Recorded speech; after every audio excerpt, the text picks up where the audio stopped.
Yo guys, I am back. It is Froakies14, your host of the weekly recap of the CPC off-season. We've hit round 2 and it is heating up in this competition. I'll just first of all, straight off the bat, I'd like to thank everyone for the support on my first video. Obviously it was something new to me and I got lots of great feedback and also some feedback on what I need to improve. So yeah, that was just really great, getting the video up on the channel and yeah, being a relative success. So I'm going to do the same this week, go through the games, and I hope you all enjoy. We have some ripper matchups. We have Turkey vs Ashki, Hiker vs iPro, Techno vs Turbo, A12 vs Wamar, James vs Lejon, Greg vs Johnny, Rob vs Tone, and lastly GOKU vs JakeM. So hope you enjoy, guys. Let's get into it. Okay, so let's get straight into our first game. So the first game we had Turkey and the Luxrays versus Ashki and the Sableye. So obviously Ashki would be pretty disappointed with the way he played in the first round, or actually both of them, because Turkey had a pretty poor game as well. So the pick'em was 10-0 to Turkey. So everyone kind of really rates him, which is fair enough, but we're yet to see that with 2 locks. Some pre-game notes I came up with was Mamo puts in a lot of work. Just looking at Ashki's squad, I thought Mamo could really run through his team, even late game. And I said also weather would be a problem for Ashki. Setting up with Palipa and obviously Kingdra and Volcanion as well. And also that Ashki has limited Mega Diancie switch-ins. He has maybe one that I can see of, Magierna, I think that's how you pronounce it, but yeah, Earth Power still does a fair bit. And I had the Rotom Heat Walls Katana pretty well, but as you can see, he did not bring that. So let's get straight into it.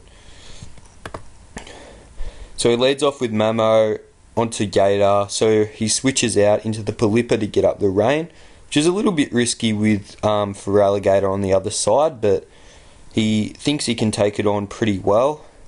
Gets off some nice damage on Hippo. U-turns out of there, straight into Mamo, so now Mamo can get up his rocks as Hippo did the turn before. So he switches out into his Diancie, and I'm pretty sure, yes, he has Toxic on the Diancie, which is a really, really great play.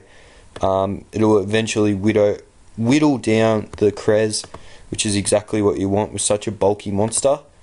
Here's what I really like. Protect on a Mamoswine. You would not see that very often at all.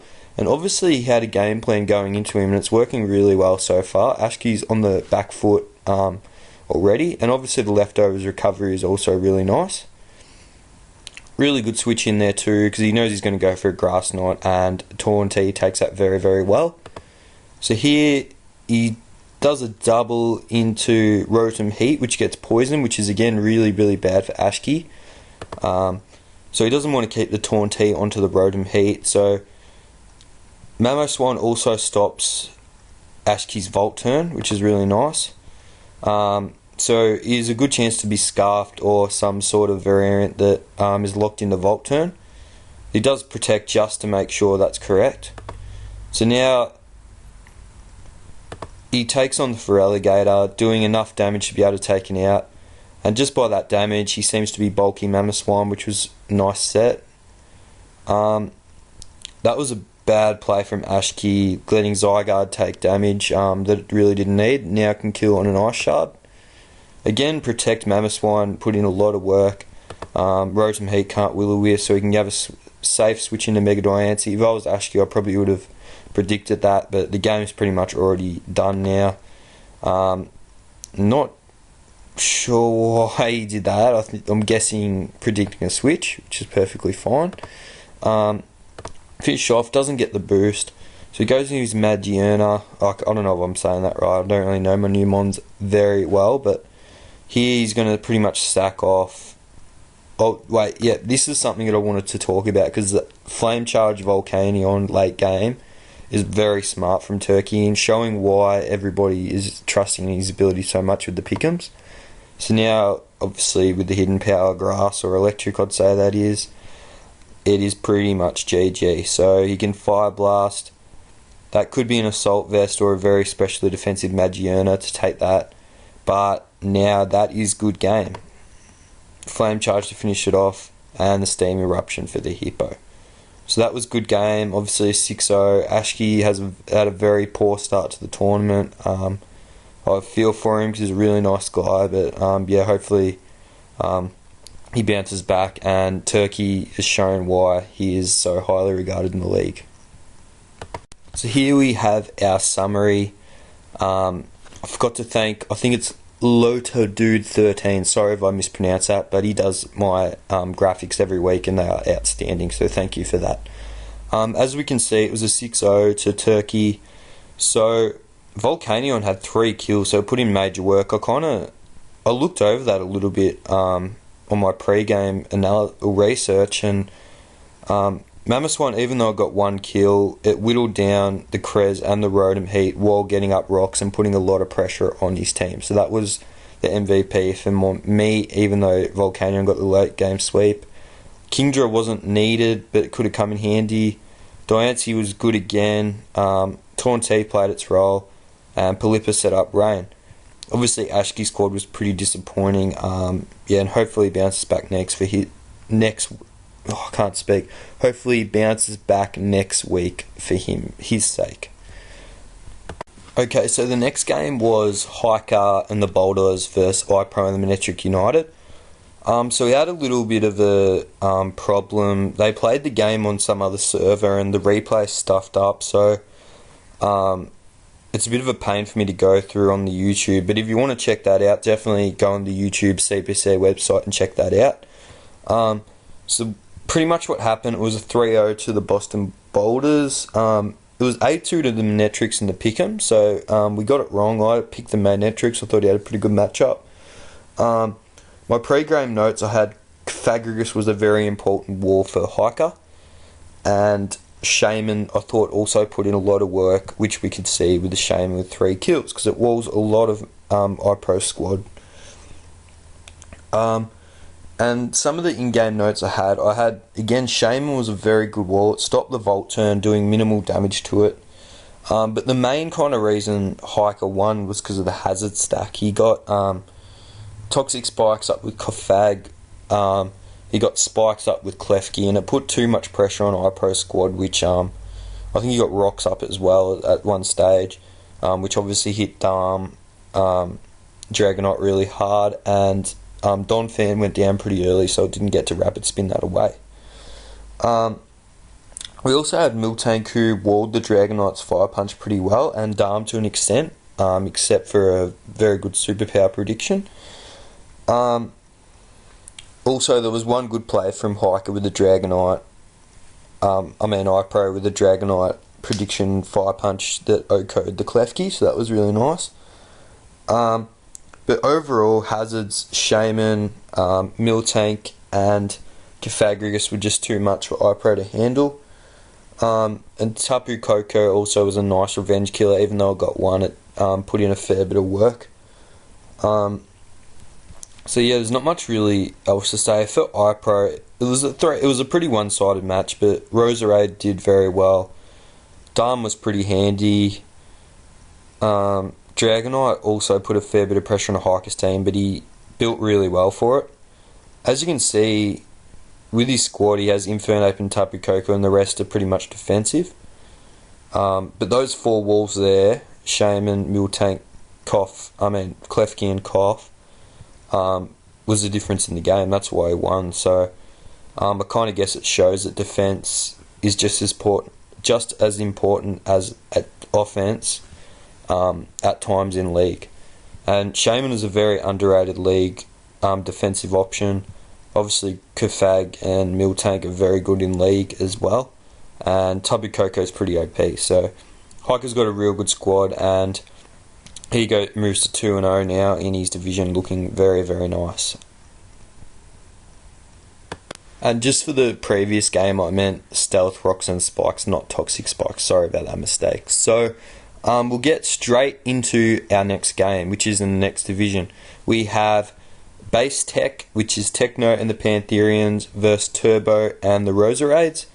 So in the pick'em, it was a 7-3 to Techno, and I picked Techno pretty much because I've seen more of him, so I've rated him very highly from what I've seen, but also because of the matchup. So some of my pre-game notes was Mega Beedrill puts in major work. The first game, I didn't expect Techno to bring it at all. I didn't think it did any work, but it did alright.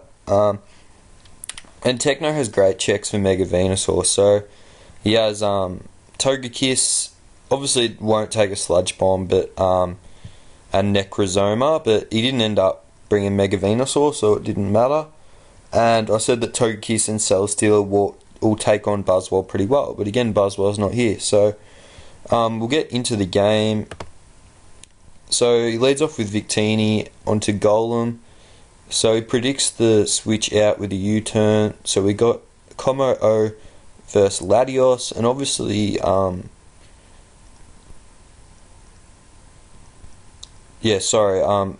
want to really risk the 50-50 there. Extra Sensory was really nice on Raikou, obviously, for the Como-O. This next play, obviously, it's a good switch in by Turbo. I don't understand why he stayed in and Dragon Clawed, taking the Rocky Helmet damage and letting Forestress get up rocks. But I'm sure Techno has his reasons. Golem's a pretty good switch into Fortress, but he Volt turns out, which is nice. Again, Como-O doesn't really want to take on the Fortress, so this next play, actually we'll go last turn. So he switches the Golem into Fortress, or whatever, I don't know how to pronounce it, and he has Fire Blast on Golem, which was really, really great building, and Gyro was doing nothing back to it. Gets to set up his rocks too, because he knows he can take another hit, and Volt Switch does nothing. So here he Stone Edges the Aroma, gets a crit, but it's doing about 50 to 60 damage anyway. So he can't wish support back up on it. So Golem's got 2 kills, 1 kill, and pretty much killed the Fortress as well. That crit, I don't think it mattered, but it may have, depending, I'm not sure of the sets. Here Beedrill, this has probably played the tournament so far in my books. That'll be on the top players. I'm not going to ruin any top players or anything, but yeah, in my opinion, that's the best play of the tournament so far. Pursuit Trapping, probably the biggest threat to his squad in the game. So again, just terrific building from Techno. Shows why he's so good in League. And obviously the rocks kill the Fortress, which was Golem's pressure. Look at that damage. That's ridiculous. Like, I know Lycanroc isn't bulky or anything, but that's just crazy. So U-turn, it's taking normal damage, and it's done 87.5%. I'm pretty sure it probably would have OHKO'd anyway, but that's just ridiculous in my opinion. Now, he just plays the flinch game, and Turbo gets really unlucky. He's probably just really triggered right now, to be honest. Techno's just really outplayed him in this match. There's not much else to it, and Air Slash is going to kill from that range. And it's a 5-0 to Techno, so now Techno's 2-0, playing very, very good with his games. Great player. I know him from other leagues, and he's just a very good player. Showing why he's probably one of the best in this off-season. Great battle by him. 5-0, pretty flawless battle. Well done Techno, good stuff. Bad luck to Turbo. So here's the summary of the game. As I predicted Mega Beedrill to put in lots of work, but I wasn't expecting 3 kills, because that's a lot, obviously, but just a U-turn, and obviously that pursuit play being really, really good for Techno. Togekiss and Golem. Golem was... it'd be hard to beat Beedrill for MVP, but I thought it did just as much work as Beedrill. Got 1 kill and pretty much got 2 kills, and Togekiss with the flinches at the end was pretty important. Latios was probably the key to Turbo's victory, but yeah, I don't really like the squad he brought at all. Yeah, it'd be interesting to see why he brought that kind of stuff if he puts a video up on YouTube, but yeah, just Techno outplayed him and was the better battler on the day. So yeah, again, congratulations to Techno. Deserve the win. So the next game in that division is A12 versus Wamar. So in the pick'ems, it was 6-4 to A12. A12 was my lock, which I'll talk about a bit, and 2 other locks as well. So pretty much when I was going through the game and Wamar's squad, there was no switchings to Diggersby with the right set at all. Nothing really takes an earthquake, but the 2 obviously that he bought, Manton and Gyarados, don't appreciate a wild charge or return. And I also thought that he could trap the Mega Aggron with the Magnezone and be pretty, even though I can hit it with an earthquake or a fire punch. I thought Mega Aggron was going to be pretty much useless in this game. I said a key for Wamar would be set up though, because he can't take on A12 squad just with defense, because it was 6-0. He tried to fight defense with defense, and I thought Coughing was a chance to come, as it had a pretty good matchup again, but as we can see, it didn't come. This game was really short for an A12 game, which was handy. So he leads off with the Gyarados. Obviously, Drap doesn't really want to stay on with a potential earthquake. So here, as I said in the pre-game, it was so vital for Wamar to get set up. It's the only way he's going to win, and sub DD was very good. And the next thing he does is with a bounce. So obviously, it's a chance of the para while doing 40% as well. I'm pretty sure that's mega slow. It is, but I don't know what's going on with that. But maybe, yeah, it is. Sorry, it's just the sprite's not working very well. So he gets the hidden. It must be hidden power electric because it's doing so much. But that, I'm not sure what's going on with the sprites. But yeah. Anyway, so he doesn't want to keep that in anymore. Druddigon's again's a pretty good switch in. Druddigon is proving very underrated for A12. Earthquake, and I'm pretty sure he uses Gunk Shot next turn and misses. Yeah, which is very good building by A12 and just unlucky. Again, obviously he's got special defensive investment in the Druddigon, as it's taken that very well. Mega Aggron, obviously predicting the Gunk Shot again. Here's where he tries to trap it with Magnezone. Has the air balloon, obviously, for the earthquake, but he reveals Fire Punch, which was pretty good building in Wamar's case, because he obviously knew he was going to get trapped by that. Magnet Rise was again just in case, because earthquake would probably just about kill it if he wasn't running sturdy. And yeah, obviously Slowbro walls Mega Aggron pretty nicely, and Rock Polish was there just to sweep, but I don't think that was ever possible.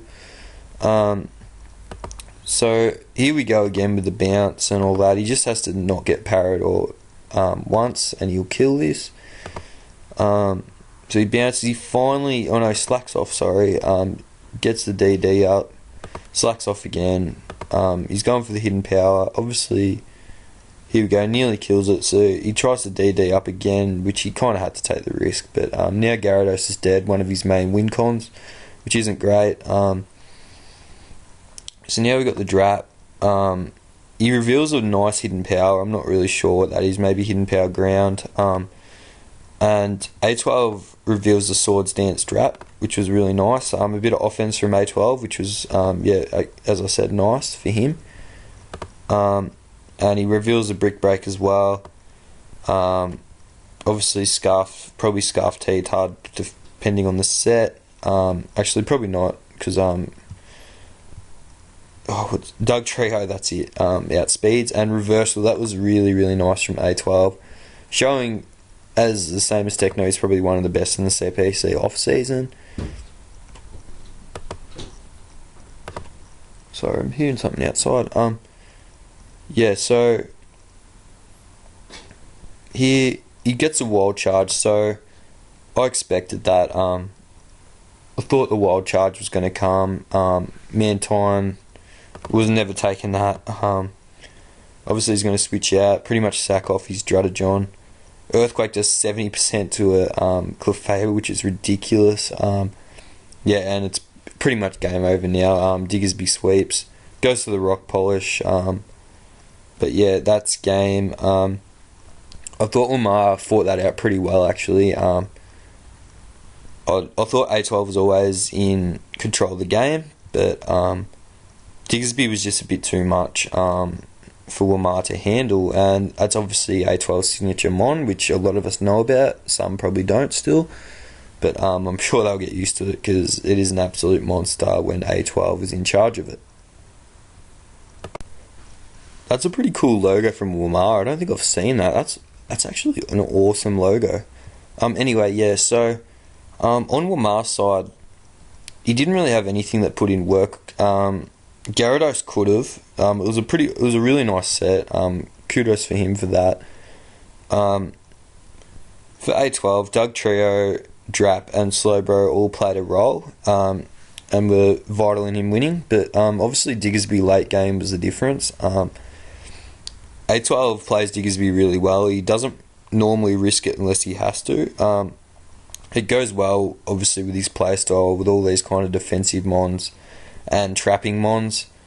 I've played against him a lot in the past, and yeah, it's really hard to kind of come up with the strat. And Lamar did a commendable job, but yeah, A12 was just too good in the end. So again, A12 goes to 2-0, the same as Techno. And yeah, well done A12 for the win. Okay, so we'll move on to the next division and next game. So we have our good mate Burb, Budgie 14 versus Lejon, which is the Hurtiflames versus the Sydney Shiffries. So it was 8-2 to James in the pick'em, which I thought was pretty interesting. I thought it was a much better matchup than that. I went with James. I was kind of tossing and turning between the both of them. I thought it was going to be probably the closest game of the round. The pre-game notes I had was Zard Y having a very good matchup, but it didn't come. And I thought Garchomp physical defensive was a nice kind of wall for Lando T, Mienshao, and a couple of others. And again, Mienshao is proving a very good MVP for Burb. And I thought Jolteon as well put in a fair bit of work, as it has in his first game as well. So we'll get straight into it. This is probably the most controversial game of the round, which I'll get into a bit later. First off, Protect Lando, I thought was really nice. Like, I'm not a big fan of Protect in League. I think it could be a wasted move slot, but when it works out like this, I think it's good. Because obviously, two very popular sets of Tapu Lele are the Choice Specs and Choice Scarf set. So here he's scouting out to see if he's choiced. So here he can switch into his Hydreigon, knowing most likely he is choiced. So here Dark Pulse does a lot to the Vaporeon, and I almost would have been tempted to go another Dark Pulse for a flinch. But he does do for the Protect there, which was the right play by James. So he has a Hidden Power Ice, obviously predicting the Thundy to come in. Oh, that was so close to James. That would have been so nice for him to kill that. So now it's just a bit... There's just so many 50-50s. Obviously he's got Thundy T and Porygon, and even Garchomp, if he predicts the Thunderbolt, to switch into the Jolteon. As you can see, it's doing nothing, and it's hitting it fairly hard back. So he Volt switches out of there. He doesn't want to be in there. Goes into his Mienshao, which is a very good play on James' behalf. Golbat obviously walls the Mienshao without Stone Edge, which we'll see if he has it later. Hazards are very good for James in this matchup, so he tries to get him up, but Golbat's a bit of a thorn between the roses. It keeps Hazards off, and it walls a few of his mons. So Golbat was very important in this game. Here was a very nice prediction from James, and then Lejon doesn't want to risk anything, so he stays in. So Pretty much Thundy T's down without doing nothing. Jolteon proving, even though there's a few switch-ins, that it's still valuable. Shadow Ball doing over half, which is massive. He doesn't want to risk anything, so he switches out in the Tapu Lele. Obviously, because he knows the Hydreigon's going to come in. Switches out to the Scolipede.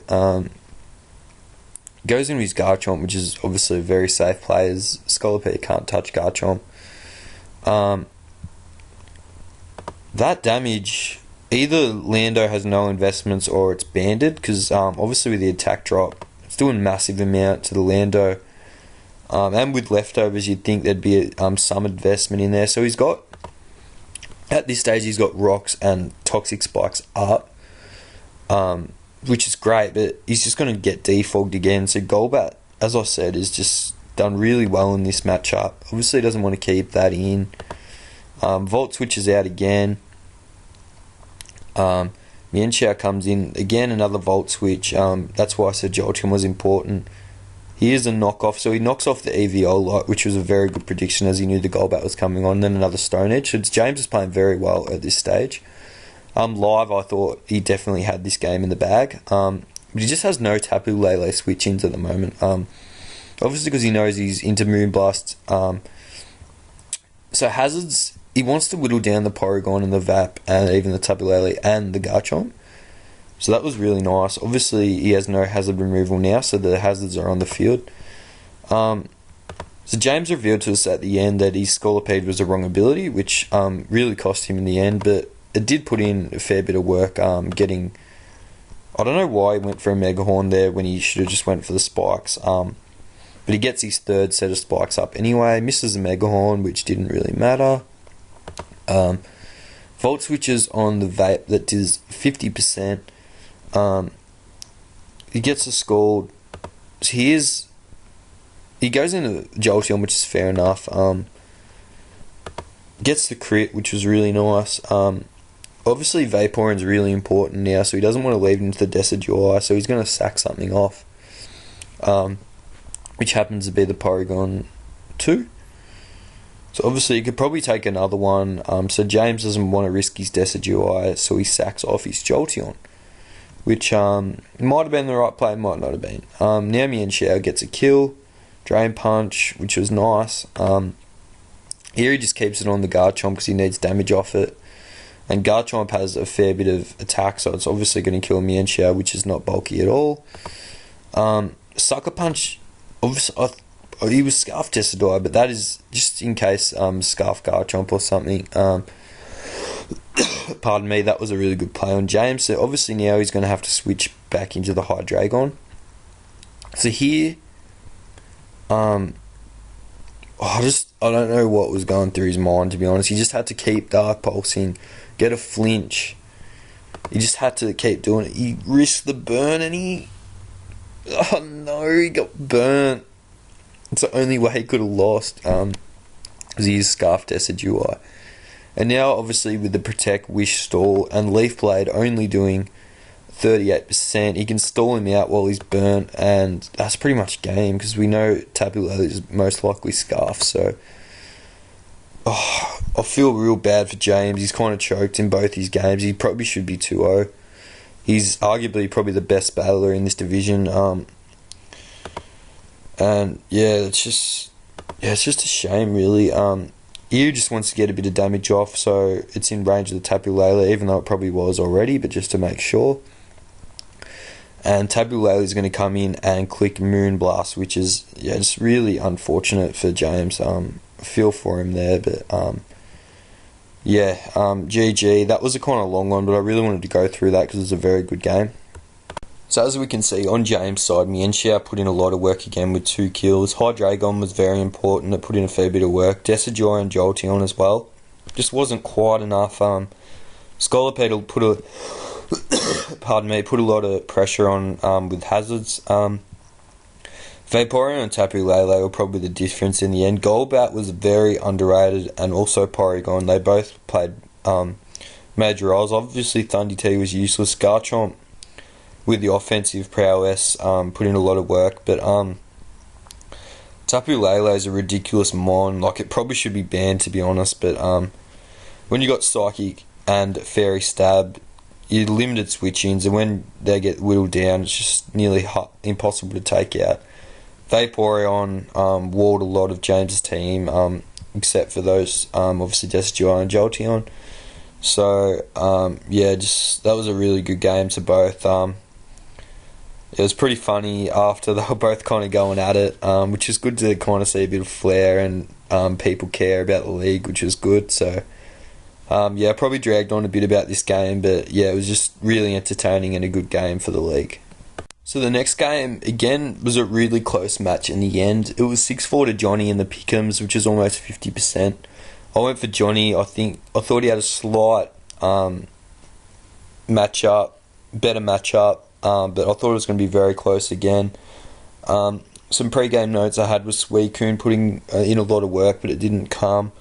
I thought Greninja had a good matchup, but that didn't happen either. And I thought that Skarm walled Greg's physical threats very well, so I thought Skarm, my voice is going a bit, Skarm was going to put in a lot of work as well. So we'll get into the game. Leads off with Mew. So he brought a defensive Mew with Taunt, Roost, Volt Switch, and one other move that I can't quite remember. I think maybe Psyshock. So here's Snorlax. He doesn't want to obviously stay on the Heracross, predicts the close combat. Reuniclus is obviously very bulky, so and has a very good special attack as well. So it's a great mon. Mew walls it pretty nicely, except obviously for Shadow Ball, which does about 61% with a crit, so about 40 without. Obviously with a special Spadef drop, he doesn't want to stay in. Predicts the Shadow Ball again. Crunch was a very good play on his behalf.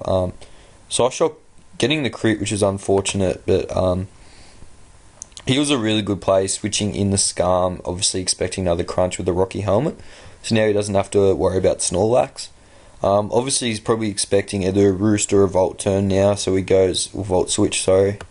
Taunts a Rian so it can't recover. Gets a Shadow Ball off, which was doing 40% here. So he U-turns out here, I'm pretty sure. Yep.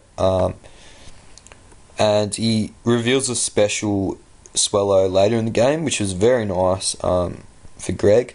U-turn, obviously nice to gain momentum. Earthquake gets a crit. I don't think it mattered. It might have, depending on investment.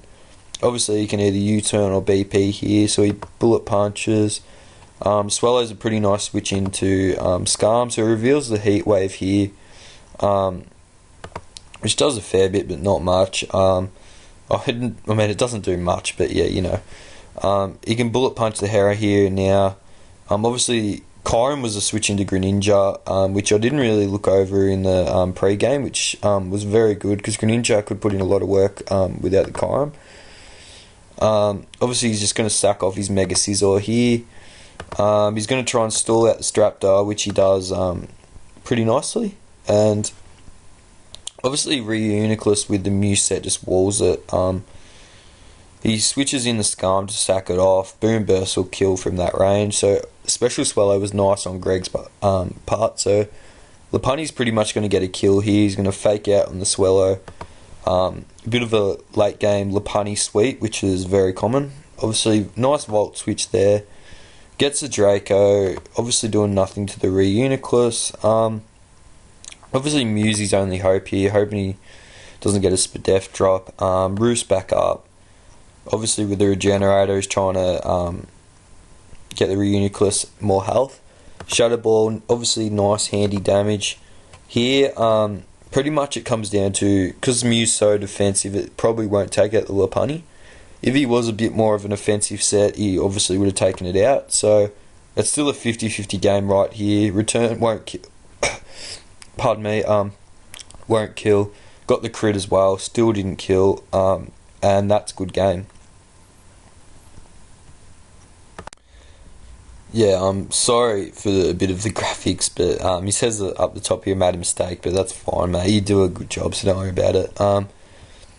Kyurem, Swellow, and Mew was a good set, even though it probably cost him the game at the end. It was still a good. It walled a lot of his team, and Sizzle all put in fair amounts of work. Obviously, Lopunny was key late game, getting the win for Johnny. Reuniclus was very good in the matchup as well. Scarm didn't get a kill, but yeah, it wasn't as useful as I thought in the end. And yeah, it was just a really even game, and yeah, I don't know really what to say. It was just really close, and I think Johnny was very lucky to get the win. But in saying that, he did deserve it. He played pretty well. Both played pretty well. So yeah, that's just about all I can say about that game. Good game, guys. This division is very competitive. Okay, so the last division, we have Rob and the Dallas Starmies up against Tone and the Clawitzers. Yeah, so this matchup was pretty interesting. It was 9-1 to Rob on the pick'ems. Yeah, for those of you who don't know Rob, a lot of you will because he's so successful at the moment. Me and Rob, pretty much, we came into the league at the same time, so I've grown, or he's grown, and I've seen him grow into such a good player. I'll probably back him just about every game. I think he's probably, along with A12 and Techno, one of the best in the CPC off-season. He's in NPL as well. Just a very good battler. The notes I had before the game was I had limited Kyron Black switch-in. So with the right move pool, there was no switch-ins at all. I had bulky waters for Tone. I thought that was going to be a problem for Rob, but he built so well, it didn't end up being. And I said Zapdos was very important in the game. It was nice for Keldeo and a few other things. So we'll get into the game. So he leads off with Kyron Black because obviously there's not many switch-ins. It's an absolute monster. Ice Beam's first turn, which isn't ideal for Tone. He reveals Roost as well, so he's probably bulky Kyron, which is just scary. I don't know how Tone would plan to kind of take that down. So Tentacruel's the Arzu switch in, which is pretty reliable, obviously except for the knockoff. But he does have leftovers recovery. Golurk is the Zapdos switch in, which is pretty nice switch in. Obviously, he's going to switch out here into the Tentacruel, protecting the Azumarill, which is again nice. So he Scalds there. He reveals Acid Spray, which is very nice, obviously with a special defense drop. Reveals the Hidden Power, obviously he's expecting to take on the Tentacruel with the Milotic. Again, Golurk is a pretty safe switch into Zapdos, and he sets up Rocks, which is obviously really nice for the damage on the whole team, obviously, but Zapdos especially. So he Sucker Punches here, pretty much sacking off his Nidoking, so that's the first kill for Kyurem. And Earthquake, Golurk's very underrated in League, so Earthquake, as you can see there, is doing bulk. Obviously you can't Rapid Spin on it because it's a Ghost type. And now Tone's only form a hazard remove, or he could have Defog Zapdos, my mistake, but yeah, I don't think, I'm not sure if he did, but yeah, Hitmon tops down, which is pretty reliable Rapid Spin, so he kills the Lucario. Keldeo is obviously a pretty nice switch into it. Milotic walls the hell out of Keldeo, only doing 19, and obviously you can recover back up on it. Here, Encore, like, honestly, seeing Rob grow this much, about 2 years ago when we started, no way would he even think of that. Shows how good a battler he's become. And Psychic doing handy damage to the Arzu, predicts it with the knockoff, which was a nice play on Tone's behalf. He Rapid Spins, gets the hazards away, which is obviously very nice for Kyurem, taking 25% every time it comes in. Discharges. He was unlucky that he didn't get the para. Obviously, that would have been very nice. And now Milotic's going to come in. He gets the Ice Beam, which does a fair chunk, even though it's being resisted. And now he can kill it with Fusion Bolt. Kyurem's putting in major work. As I've stated a few times, Tone has no switching at all. He wants to keep the Kyurem around. Ponyboy takes a bit of damage. Tone doesn't want to risk speed. He goes in yeah, Keldio's pretty much useless now, but yeah, he gets the para on the muck. I'm pretty sure he gets the poison body or whatever it's called. Poison touch, that's it. So now Kyurem, Zapdos won't be max speed, so it can outspeed and kill with Ice Beam. Shucker crit. That was it was unfortunate, but it was only going to cost him diff. Now it tries to get a kill with the Aqua Jet, but that's going to go down. So Kyurem with 5 kills, unfortunately dies at the end, but that's a 4-0 to Rob, and very well played. So that's a bit of a mistake. It was actually 4-0 to Rob. Kyurem died at the end there, but as you can see, Kyurem got 5 kills. So obviously that's the difference in the game. When you don't have a switch into Kyurem, you're going to lose a match. Golok was very nice for Rob as well, and everyone else. Tentacle being the Azu switching, his squad worked perfectly, very well built. Lucario was a threat, but yeah, obviously I think it was choiced in some sort, so yeah, it was always going to be easier to revenge kill. The rest of his squad didn't really work out. Nidoking was just a bit of a sack fodder. Hitmontop just died. Zapdos took too much pressure from the rocks. Azu was pretty much useless, and yeah, again Milotic was as well. Tone's a good battler, so he'll fight back, but Rob just highly outplayed him, and easily the best in his division at this stage of the tournament. So well done to Rob. Okay, so the last game of the CPC Week 2 is Jake versus GOKU. Obviously Jake had a pretty hard matchup with Rob in the first game, so he's looking to bounce back. It was 8-2 to Jake in the pick'ems. My notes, I had Gliscor was very important for Jake. It played a major role in this match. I said Weavile had a good matchup. Zerk was a threat for GOKU to Jake. But the main thing, I said Jake's got to bring Manaphy. If you draft Manaphy, you got to bring it. He should have brought it last week. It puts in major work. It almost 6-0s with the right support. Manaphy is just one of the best league mons going around, so I really wanted Jake to bring it, and he did, so I was very happy for him. So the first play was getting the webs up, which obviously Galvantula is pretty much that's its only role in this game.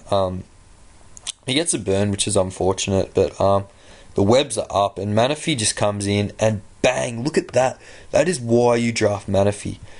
I don't know why he didn't switch out, but Marowak's just gone. Like, that's how much power it has. It's just unbelievable. He's not going to keep the Manaphy. He's not going to risk it in against the Zerk. Hooper's a pretty so that was the HB Ice predicting the Gliscor, which is actually a really nice play from GOKU. So here he Psychics the Silverly. Silverly. Ooh, Z-Power. I didn't even... Savage Spin Out. So, I apologise, but I have no idea what that was. I probably should have read up about it, but I just overlooked it. Yeah, sorry about that. I'll look that up, and I'll say something about it next week. He low kicks the Silverly, which is a very nice play. Weavile with the Life Orb. But Toxapeck is a pretty good Weavile switch in, so he switches out. This is the play I don't understand. You got a Manaphy, you can't really touch it at all. Most likely, probably 90% chance he's going to set up a Tail Glow. You got a Toxic it or something like, and then Psychic just OHKOs. Manaphy is a monster. It is just, I've drafted so many times in League Final. It's just so good. And now it's going to 2 KO obviously with the Tail Glow. He gets the Thunder Wave up, which is really nice, obviously, or it was just GG. And he just sacks the Manaphy. It didn't really matter. Now Gliscor just cleans. Obviously Alakazam with its poor bulk isn't going to switch in at all. And we're up to turn 15 in the game. It's pretty much done. So Xurkitree is going to die to an Earthquake as well. Yeah, again, I feel a bit sorry for GOKU. Nice guy on that, but he's just not up to the standard at the moment. Jake played very well. It was a nice comeback from last game. So yeah, good stuff, Jake. So here's the summary. Xurkitree picking up the 1 kill. It was a threat, but Webb's just pretty much yeah, just got rid of that threat. Marowak Toxapeck just got one-shotted by Manaphy. Got eventually getting the webs up, which was nice. Weavile getting a kill on Silverly.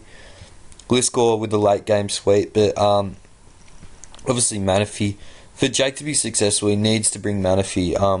Not predictable like sets and that, but I think Manaphy is just a key for him to win games. When you draft Manaphy, yeah, you just expect to do well with it because it's such a good mon. And yeah, he played a very good game, Jake, in the end. GOKU doesn't really have a designated switch into Manaphy, so that helped a lot. But I thought the star kick for the Toxapeck was a really nice work as well. So here's the ladder, guys. So in the Slovakia division, we've had Hiker coming out with a very good lead. He's looking at a 2-0 with a +8 differential, which is massive. I'd be very surprised if he didn't make it through to the next stage, even though it's very early. And we have Turkey and iPro fighting out for the second spot. I don't really want to write off Ashki, but at -11.02, I don't think he has much chance of getting to the next level. Hopefully he proves me wrong. In the Congo Republic, we have A12 and Techno with 2-0, 8 and 7, pretty much identical. And we have Wilmar and Turbo struggling in that division.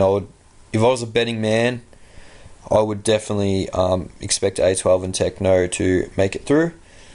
In the China division, we have Lejon and Greg both with 2 wins, and Greg and James with 0. But as you can see with the differential, this is by far the closest division, with games coming down to the wire just about every game.